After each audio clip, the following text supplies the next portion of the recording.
देखो, अपने चल रहा था हिंदी में संज्ञा पूरी हो गई थी। हिंदी व्याकरण के रिट और पटवार एसआई के हिसाब से सिलेबस चल रहा है। आजकल एसएससी कंपटीशन में भी इसके प्रश्न पूछे जाते हैं। क्या क्या करवा दिया था? शुरुआत है हिंदी का सामान्य परिचय, फिर वर्ण भाग एक भाग दो यानी स्वर और व्यंजन अलग अलग से मैं यूट्यूब पर डाल चुका हूं, पढ़ा चुका हूं। फिर इसके बाद में शब्द चालू किए थे। शब्द, देखो शब्दों में एक हो गया था। शब्द किसे कहते हैं? रूप परिवर्तन के आधार पर शब्द दो प्रकार के होते हैं। एक तो विकारी, जिसमें संज्ञा, सर्वनाम, क्रिया और विशेषण।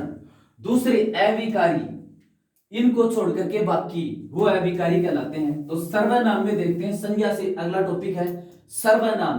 पहला ही क्वेश्चन, सर्वनाम का शाब्दिक अर्थ। इसका शाब्दिक अर्थ, इसका अर्थ क्या है? सर्व मानी सभी, नाम मानी नाम, यानी सभी का नाम।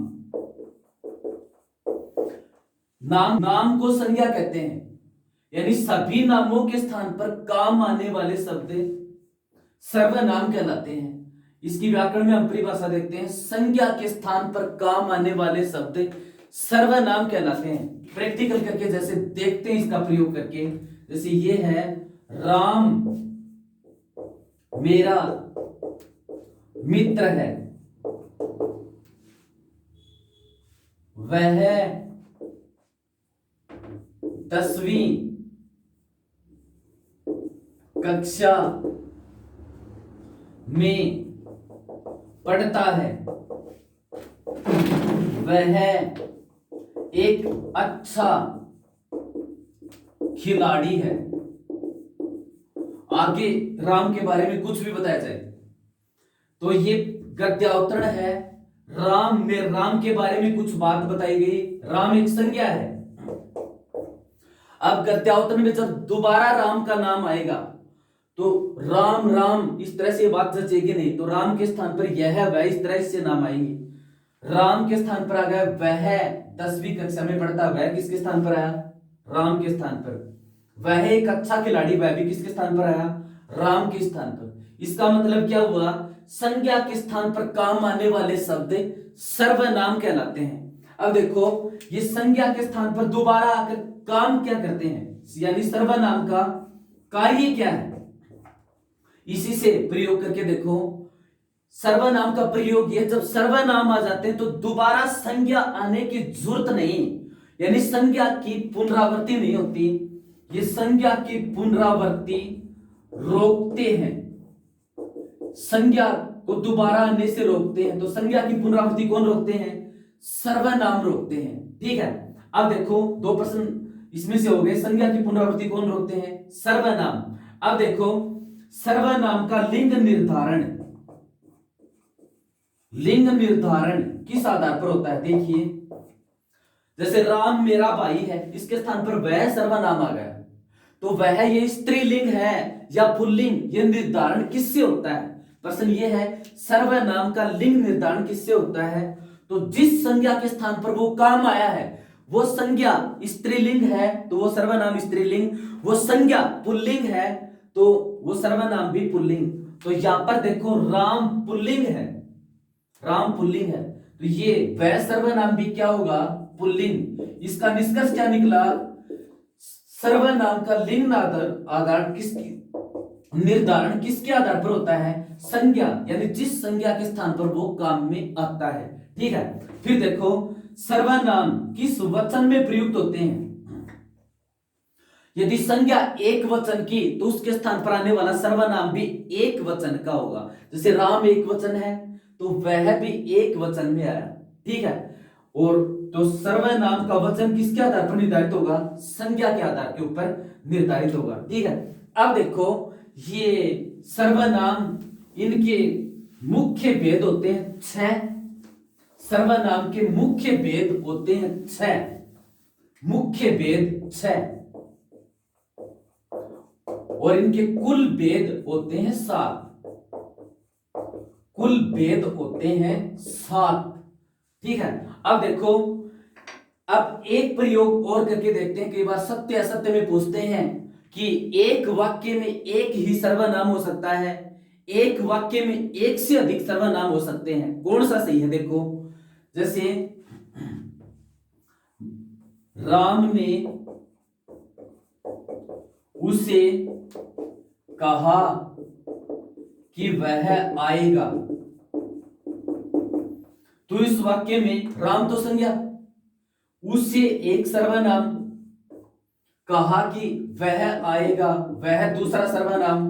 इसका निष्कर्ष क्या निकला, एक वाक्य में एक से ज्यादा सर्वनाम हो सकते हैं। ठीक है। अब देखो, सर्वनाम के भेद पढ़ते हैं। सबसे पहले इनमें एक नंबर भेद, पुरुषवाचक, पुरुषवाचक सर्वनाम, पुरुषवाचक सर्वनाम। अब देखो, पुरुषवाचक से यह तात्पर्य नहीं कि पुरुष यानी पुल्लिंग हो वो पुरुषवाचक।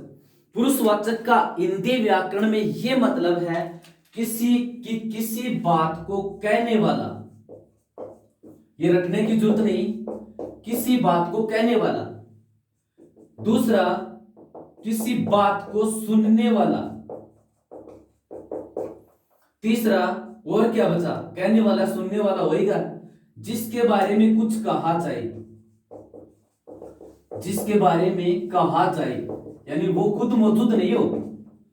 पुरुषवाचक वाक्य में बात को कहने वाला, वाक्य में निर्धारण से ये बात चले कि ये बात को कहता है, करता है, किसको कहता है, वो सुनने वाला, और जो मौजूद नहीं, न कहने वाला न सुनने वाला, तीसरा वो। तो पुरुषवाचक का आम व्याकरण में बिना रटे ये मतलब हुआ किसी बात को कहने वाला, सुनने वाला, जिसके बारे में कुछ कहा जाए। अब देखो, इसका क्या मतलब हुआ, पुरुषवाचक सर्वनाम ये तो तीन प्रकार का हो गया पुरुषवाचक सर्वनाम। तो पुरुषवाचक सर्वनाम के प्रकार कितने, तीन। इसके प्रकार कितने, तीन। सबसे पहले देखो, पहला ये प्रथम पुरुष,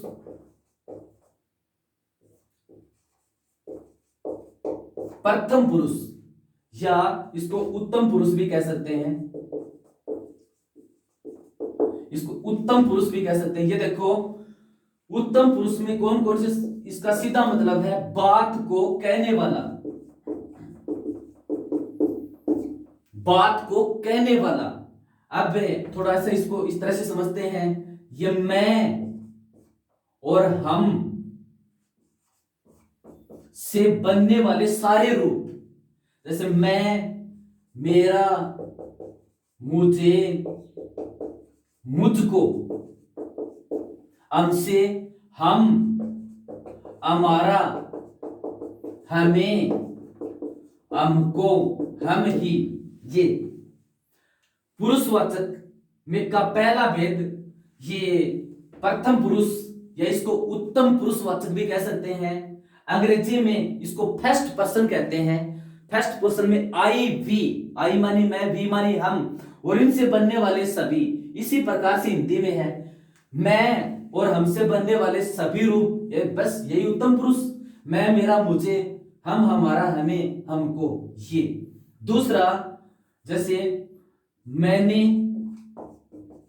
कहा, यहां पर मैंने क्या है, उत्तम पुरुष, मैंने यहां पर क्या है, उत्तम पुरुष। अब देखो, इसका पुरुषवाचक का दूसरा भेद मध्यम पुरुषवाचक, मध्यम पुरुषवाचक। मध्यम पुरुषवाचक का क्या मतलब हुआ, जिसको बात को सुनने वाला,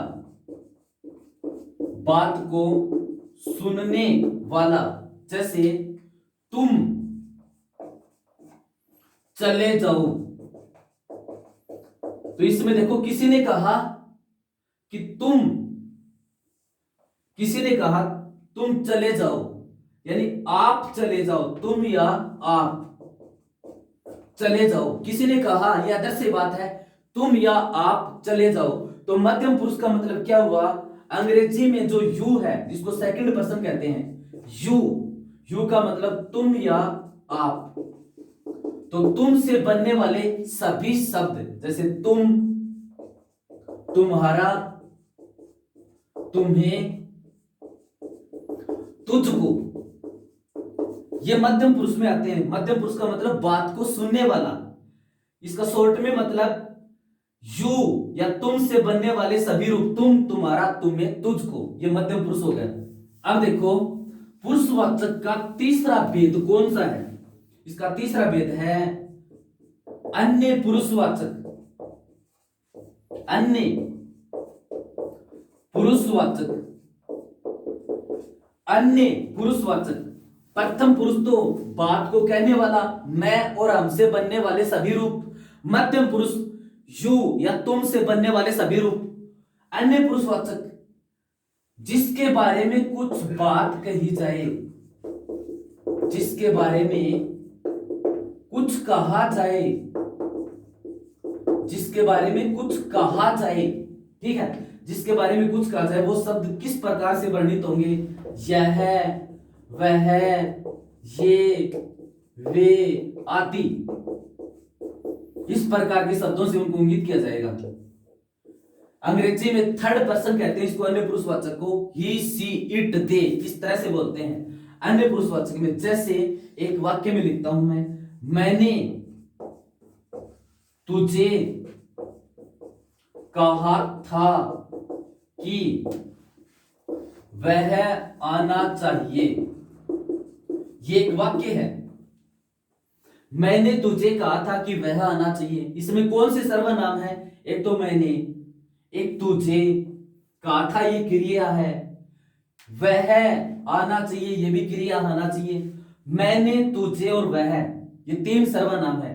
तो मैंने, ये तो मैं बात को कहने वाला हूं, इसको दूसरी तरह से यदि समझूं तो मैं से बना हुआ ये, तो ये तो हो गया प्रथम पुरुषवाचक। प्रथम पुरुषवाचक हो गया मैंने। सुनने वाला कौन है? या यू से बना हुआ रूप कौन सा है? तुम से बना हुआ तुझे, तो तुझे कौन सा हो गया? मध्यम पुरुषवाचक। मध्यम पुरुषवाचक। और तीसरा बताया था अन्य पुरुषवाचक। अन्य पुरुषवाचक यह, वह, ये, वे, अंग्रेजी में इनको कहते हैं ही, सी, इट, दे, यानी जिनके बारे में कुछ कहा जाए। कहने वाला तो प्रथम पुरुषवाचक, जिसको कहा जाए वह मध्यम पुरुषवाचक, और वहां पर जो मौजूद नहीं हो और जिसके बारे में कुछ कहा जाए वो कौन सा होता है? अन्य पुरुषवाचक। तो मध्यम पुरुषवाचक तुझको कहा कि वह आना चाहिए, तो वह यहां पर क्या है? अन्य पुरुषवाचक, क्योंकि वह के बारे में कुछ कहा गया लेकिन वह यहां पर मौजूद नहीं। तो बात को कहने वाला प्रथम पुरुषवाचक, फिर से सुन लीजिए, जिसको कही जाए वो मध्यम पुरुषवाचक, जिसके बारे में कही जाए लेकिन जो खुद मौजूद नहीं हो वह है अन्य पुरुषवाचक। इस तरह से ये पुरुषवाचक सर्वनाम हो गया, ठीक है। अब देखो पुरुषवाचक के बाद में इसका दूसरा, ये सर्वनाम का दूसरा भेद है निश्चय वाचक सर्वनाम। जैसा कि नाम से ही पता चलता है, निश्चय वाचक सर्वनाम। ये निश्चय वाचक सर्वनाम कौन से होते हैं? ये किसी संज्ञा की ओर इशारा करके उसकी निश्चितता प्रकट करते हैं। निश्चितता प्रकट करते हैं, यानी किसी संज्ञा और सर्वनाम की ओर इशारा करते हैं। ये भी कौन से हैं? यह, वह, ये, वे। थोड़ी देर पहले यह, वह, ये, वे, जब इनके बारे में कुछ बात कही गई थी तो अन्य पुरुषवाचक थे, और जब ये किसी संज्ञा की ओर इशारा प्रकट करें तो यही निश्चयवाचक बन जाते हैं। जैसे देखो, यह खड़ा है, वह बैठा है, ये पढ़ते हैं,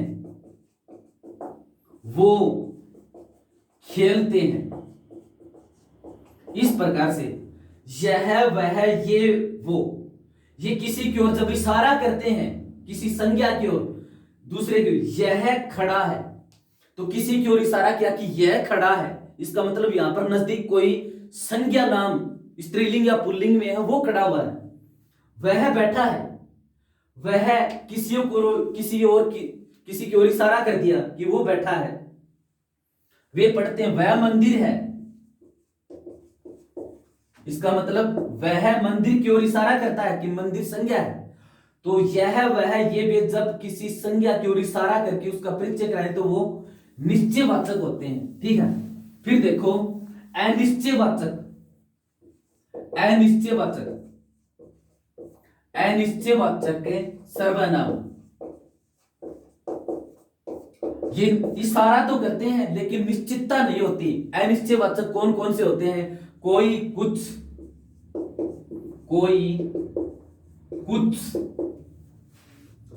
किसी ने, एक आध। अनिश्चयवाचक वो होते हैं, वो सर्वनाम किसी संज्ञा की ओर इशारा करते हैं लेकिन निश्चित नहीं होता कि कौन है। जैसे कोई आया है,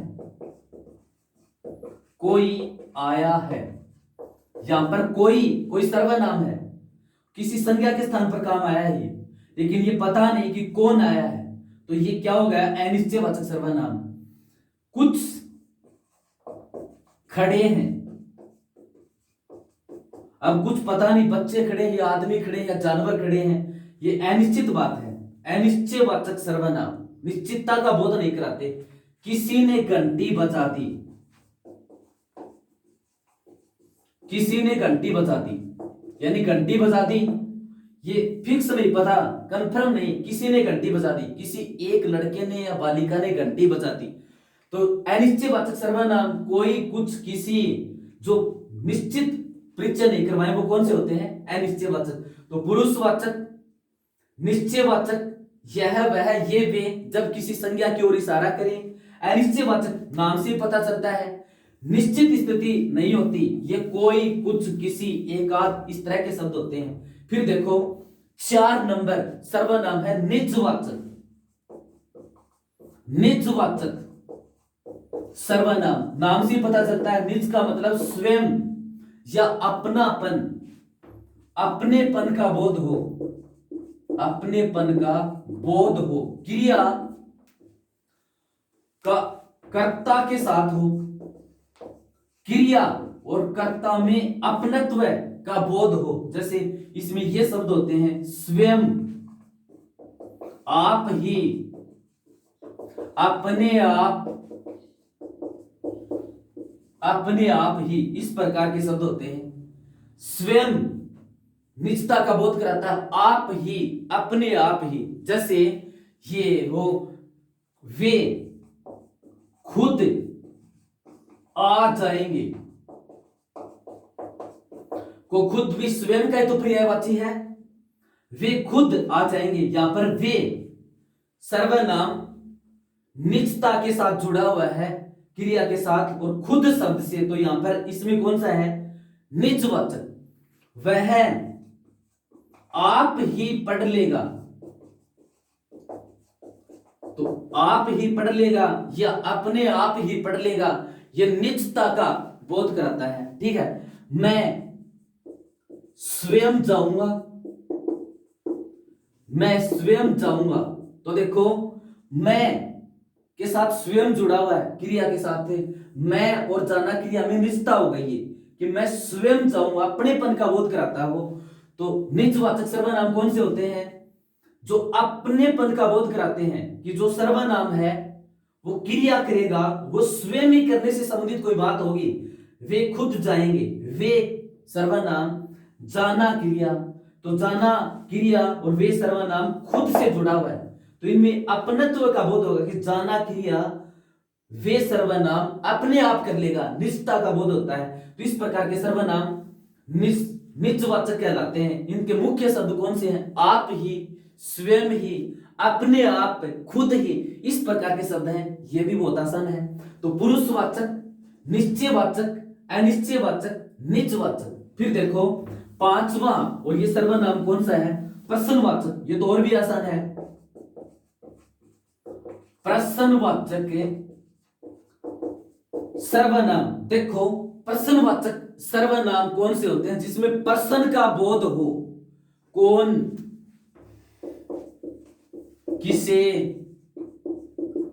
किसका, किसकी, किन्हें, ये होते हैं। ठीक है, जैसे वहां कौन है, वहां कौन है, तो ये कौन पर्सन का बोध कराता है। कौन, किसे, किसका, किसकी, किन्हें, जो पर्सन का बोध कराते हैं वो कौन से होते हैं, पर्सनवाचक सर्वनाम होते हैं। ठीक है, जैसे किसकी घड़ी है, इसका मतलब घड़ी का, ये पर्सन, घड़ी, घड़ी के बारे में पूरा मालूम नहीं, ये पर्सन ही रह गया। किसकी घड़ी है, तो पर्सनवाचक सर्वनाम कौन से होते हैं, वो सर्वनाम जिनसे स्पष्ट स्थिति नहीं होती, बीच में अस्पष्ट स्थिति बनी रहती है। कौन, किसे, किसका, किसकी आदि शब्दों के द्वारा वो अपना अर्थ प्रकट करते हैं, वो क्या कहलाते हैं, पर्सनवाचक सर्वनाम। ठीक है, यानी जो पर्सन सूचक होते हैं। 6 नंबर, संबंध सूचक सर्वनाम। संबंधवाचक सर्वनाम, देखो ये संबंधवाचक सर्वनाम कौन से होते हैं, इनमें प्राय प्राय दो वाक्य या दो उपवाक्य होते हैं। एक बात दूसरी बात से संबंधित होती है, इसलिए इनको संबंधवाचक सर्वनाम कहते हैं। इनकी शॉर्ट में बताऊं तो प्राय प्राय जैव वर्ण से बनने वाले योजक का प्रयोग होता है। योजक का प्रयोग, जैव वर्ण से बनने वाले योजक का प्रयोग होता है। जैसे जब, तब, जैसा, वैसा, जो, वह, जिनका, उनका आदि, इस प्रकार के और भी शब्द बनाए जा सकते हैं। संबंधवाचक सर्वनाम मैंने बहुत शॉर्ट में बता दिया। ज वर्ण से बनने वाले जिन योजकों का पहला वर्ण ज हो, जैसे जब तब का पहला वर्ण ज है, जैसा वैसा का पहला वर्ण ज है, जो वह का पहला वर्ण ज है, जिनका, उनका, इनके और भी योजक बनाए जा सकते हैं। संबंधवाचक सर्वनाम एक बात से दूसरी बात संबंधित होती है, प्राय इसमें दो वाक्य या उपवाक्य होते हैं। जैसे जो पढ़ेगा, जो पढ़ेगा वह पास होगा, इसमें कौन सा सर्वनाम है, संबंधवाचक सर्वनाम है। अब संबंधवाचक सर्वनाम के भी दो भेद हैं, भेद दो। एक तो संबंधवाचक, दूसरा संबंधवाचक से जो संबंधित होता है उसको कहते हैं सह संबंधवाचक।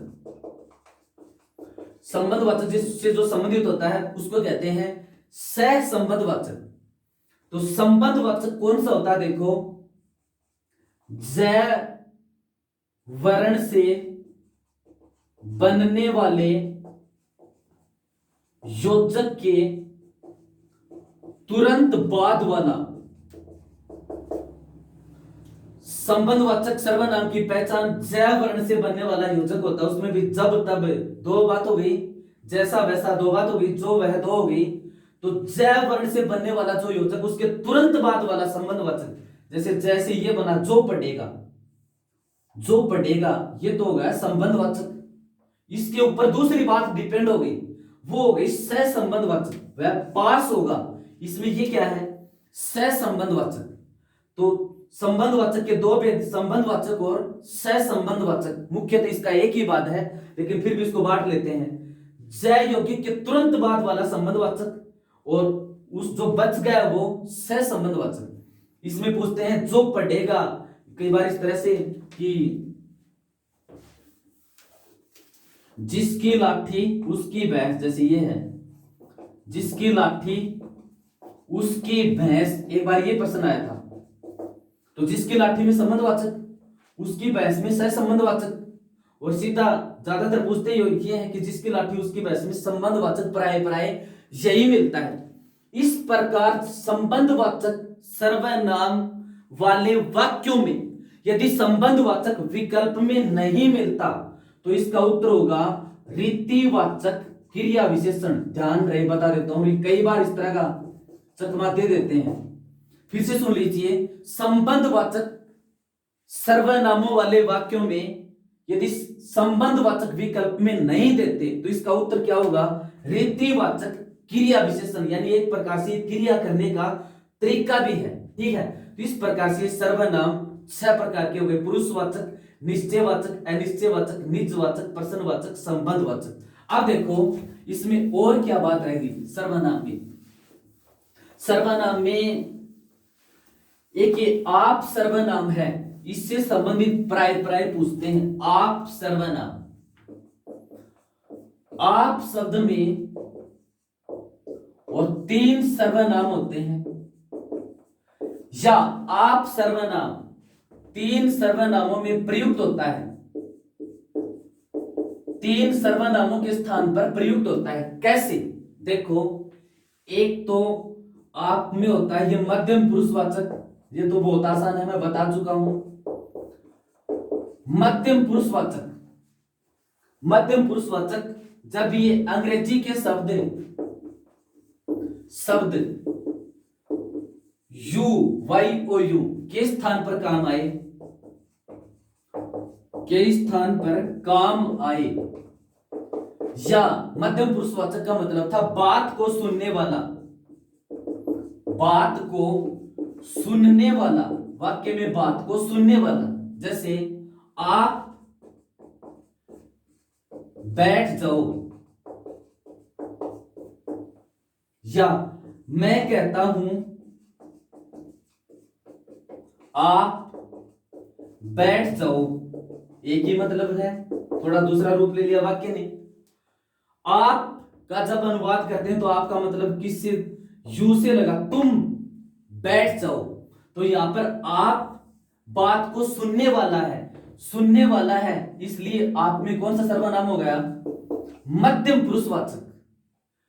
मध्यम पुरुषवाचक जब आप बात को सुनने वाला या तुम का पर्यायवाची हो। मैं कहता हूं आप बैठ जाओ, यहां पर मैं में तो क्या है? ये पर उत्तम पुरुषवाचक मैं में तो, और मैं कहता हूं, मैंने कहा किसको? आपको, तो आप यहां पर सुनने वाला है, तो यहां पर आप में कौन सा हो गया? मध्यम पुरुषवाचक। मध्यम पुरुषवाचक। आप सर्वनाम मध्यम पुरुषवाचक में कब प्रयुक्त होगा? जब वो बात को सुनने वाला हो, इतना ही है। फिर देखो, आप सर्वनाम में निजवाचक के स्थान पर भी काम आता हो। निजवाचक में आप शब्द निजवाचक में कैसे होगा? जब वो निजता का बोध कराए, निजता का बोध कराए।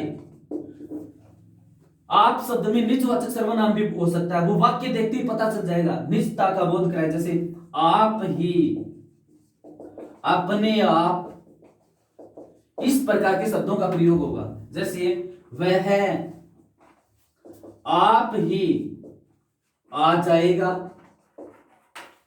आ जाएगा, यहां पर वाक्य देखते ही पता चल गया वह सर्वनाम है कोई, वह आ जाना क्रिया के साथ इसकी कोई बात है, इसको निजता से जोड़ दिया। और निजता से जोड़ने के लिए आप ही, स्वयं ही, खुद ही, ये शब्द होते हैं।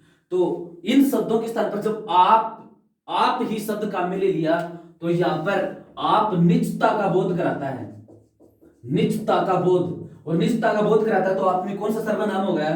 निजवाचक सर्वनाम हो गया। तो आप शब्द 2 रूपों में प्रयोग है। मध्यम पुरुषवाचक जब वो बात को सुनने वाला हो, आप जब निजता क्रिया के साथ कर्ता की निजता जोड़े, वह के साथ आ जाएगा कि निजता का संबंध को जोड़ा, तो ये निजवाचक हो गया। आप में निजवाचक कब होगा? जब आप ही, अपने आप, ये शब्द हो, तो वो निजवाचक होगा। तीसरा जो ज्यादा महत्वपूर्ण है, आप में अन्य पुरुष सर्वनाम भी कभी कभी हो सकता है। अन्य पुरुष वाचक में आप शब्द, आप शब्द, देखो ये बहुत आसान है। कैसे होगा? अन्य पुरुषवाचक में आप शब्द कैसे होगा? ये तब होगा जब आप किसी का परिचय करवाए, किसी का परिचय करवाए, यानी वाक्य में कोई संज्ञा एक बार आ ली और उस संज्ञा के स्थान पर दोबारा आप आए तो आप उस आई हुई संज्ञा का परिचय करवाता है और वहां पर आप मध्यम पुरुषवाचक निजवाचक न रह करके ये अन्य पुरुषवाचक बन जाता है। जैसे गांधी जी राष्ट्रपिता थे, इससे आगे बात जोड़ दी, आप अहिंसा के पुजारी थे। ये वाक्य। दूसरा वाक्य ये है, अशोक गहलोत राजस्थान के मुख्यमंत्री हैं। आप मारवाड़ के गांधी हैं या मारवाड़ के गांधी कहलाते हैं। तो देखो यहां पर एक विशिष्ट प्रकार का प्रयोग हुआ है। मैंने बताया था आप में अन्य पुरुषवाचक सर्वनाम कब होगा, जब आप किसी का परिचय करवाए, यानी उससे पहले कोई संज्ञा आ चुकी होती है और उस संज्ञा के स्थान पर आप आए। जैसे गांधी जी राष्ट्रपिता थे, आप अहिंसा के पुजारी थे, यहां पर आप आया है गांधी जी के स्थान पर, गांधी जी के स्थान पर, यानी ये गांधी जी का परिचय करवाता है, गांधी जी का परिचय करवाता है। यही मैंने बताया, आप सर्वनाम जब किसी का परिचय करवाए तो वहां पर अन्य पुरुषवाचक होता है। फिर दूसरा वाक्य, अशोक गहलोत राजस्थान के मुख्यमंत्री हैं, आप मारवाड़ के गांधी हैं। यहां पर आप आया है अशोक गहलोत की दूसरी बात बताता है, अशोक गहलोत के स्थान पर, यानी अशोक गहलोत का यह परिचय करवाता है। इसलिए आप में कौन सा सर्वनाम होगा, यहां पर अन्य पुरुषवाचक सर्वनाम होगा। तो आपके तीन प्रयोग, आप जब आप वाक्य में इस तरह से लगे कि आप किसी बात को सुनने वाला है तो मध्यम पुरुषवाचक, वाक्य में इस तरह का लगे कि आप से निजता का बोध आता तो निजवाचक, और आप किसी का परिचय करवाए यानी पहले कोई संज्ञा ले उसके स्थान पर दोबारा आप आए तो आप में ये कौन सा सर्वनाम होता है, अन्य पुरुषवाचक। जैसे कई बार किताबों के लेखकों में ये लिखा होता है कि इस कहानी के लेखक ये हैं, इसका जन्म वहां पर हुआ था, इसने ये शिक्षा की, फिर ये लिखा होता है आप ये राज की सेवा में भी सेवारत रहे, तो वहां पर वो आप उस लेखक के बारे में परिचय करवाता है। तो आप शब्द वहां पर अन्य पुरुषवाचक का बोध कराता है। इस प्रकार से ये संज्ञा के बाद में दूसरा टॉपिक सर्वनाम हो गया। ये रिट, पटवार, एसआई